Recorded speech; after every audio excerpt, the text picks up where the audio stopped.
মেয়ে হলেই তো হবে না, সব কিছু জানতে হবে। তাই একটা অলরাউন্ডার ধরে নিয়ে আসছিলাম প্রেম করে। হ্যালো এভরিওয়ান, আসসালামু আলাইকুম। আজকে আমাদের সারাদিনের কী কী কাজ করলাম এবং আমার বউ কী রং করলো সেটা আমরা এখন দেখতে পাবো। ছোটোবেলা থেকে আমার একটা ইচ্ছা ছিল, আমি যাকে বিয়ে করব সেজন্য সব কিছুতে পারদর্শী হয়। ঠিক তেমনটাই ভেবে চিনতে প্রেম করে ঠিক ওই রকম একটা সাকিব আল হাসানের মতো অলরাউন্ডার নিয়ে আসলাম। সে সব কিছুতে হাসি খুশিভাবে সব কিছু ম্যানেজ করে কাজ করতে পছন্দ করে। হয়তোবা পরিবারের বিরুদ্ধে গিয়ে আমি ওকে আমার বউ বানিয়েছিলাম, কিন্তু বর্তমানে দেখতে পাচ্ছি যে, বা যতটুকু উপলব্ধি করতে পারছি আমি, আমার পরিবারের কাছে এখন সে আমার থেকেও বেশি প্রিয়। আসলে প্রত্যেকটা মেয়ের ওইরকমভাবেই তার শ্বশুরবাড়িতে জায়গা করে নিতে হয়, যেরকমটা তার শ্বশুর শাশুড়ি এবং তার হাজব্যান্ড চায়। তাছাড়া কিছুদিন আগে আমার মা আমাকে বলেছিল, তুই হয়তো পরিবারের বিরুদ্ধে গিয়ে বিয়ে করে ফেলেছিস, হয়তো আমরা কিছুদিন অনেক রাগ করেছিলাম, কিন্তু আমার ছেলে ঠিক কাজটাই করেছে।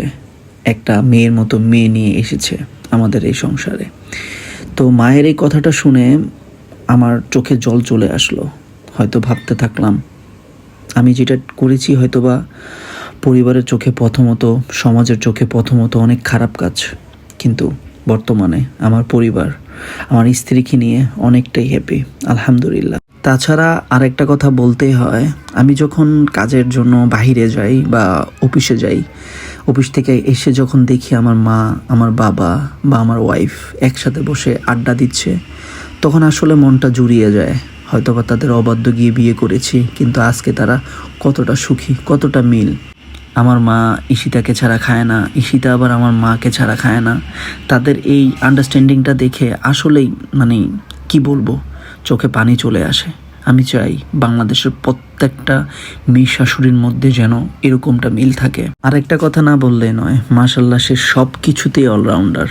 দেখেন না, সে বসে বসে সুন্দর করে গতকালকে করেছে একটা, আজকে করতেছে আরেকটা। যে কোনো কাজ দিবেন সে খুব হাসি খুশিভাবে কাজটা করে ফেলতে পারবে। আরেকটা কথা হচ্ছে যে, মেয়ে হলেই তো হয় না, মেয়ের মতো মেয়ে হতে হয়। এখন আপনারা হয়তো ভাবতে পারেন যে সে কাজ করছে বিদায় হয়তো বা আমি তার প্রশংসা করছি। আসলে তেমনটা না। যে কোনো বিষয়ে সে হাসি খুশিভাবে খুব সহজে ম্যানেজ করতে পারে, যেটা আমি আর 10টা মেয়ের মধ্যে কখনো দেখতে পাইনি।